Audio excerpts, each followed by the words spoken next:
السلام علیکم دوستو، راہ ولایت یوٹیوب چینل میں آپ کو خوش آمدید کہتے ہیں۔ دوستو، ایک شخص حضرت محمد صلی اللہ علیہ وسلم پر درود بھیجنے میں سستی کرتا تھا۔ ایک رات وقت بیدار سے آپ صلی اللہ علیہ وسلم کو خواب میں دیکھا۔ آپ صلی اللہ علیہ وسلم نے اس جانب التفات نہیں فرمایا جس جانب سے وہ آتا آپ صلی اللہ علیہ وسلم منہ پھیر لیتے۔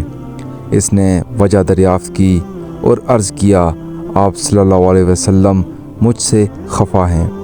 آپ صلی اللہ علیہ وسلم نے ارشاد فرمایا، نہیں۔ اس نے کہا، پھر کیوں میری جانب التفات نہیں فرماتے؟ آپ صلی اللہ علیہ وسلم نے فرمایا، میں تجھے نہیں پہچانتا کیونکہ التفات کروں۔ اس نے کہا، میں آپ صلی اللہ علیہ وسلم کا امتی ہوں اور میں نے عالموں سے سنا ہے کہ آپ صلی اللہ علیہ وسلم اپنے امتیوں کو باپ سے زیادہ پیار کرتے ہیں۔ آپ صلی اللہ علیہ وسلم نے فرمایا، یہ سچ ہے، مگر تو مجھ کو درود کے ساتھ یاد نہیں کرتا، اور جس قدر زیادہ میرا کوئی امتی مجھ پر درود بھیجتا ہے، اسی قدر زیادہ میں اسے پہچانتا ہوں۔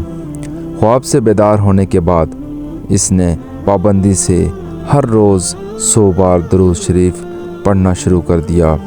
اس کے بعد حضرت محمد صلی اللہ علیہ وسلم کے دیدار سے پھر مشرف ہوا۔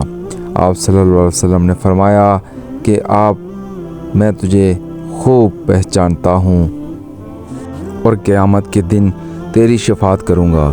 تو دوستو، آپ سے گزارش ہے کہ جب بھی نبی پاک صلی اللہ علیہ وسلم کو یاد کریں تو درود شریف کا ہدیہ لازمی پیش کیا کریں۔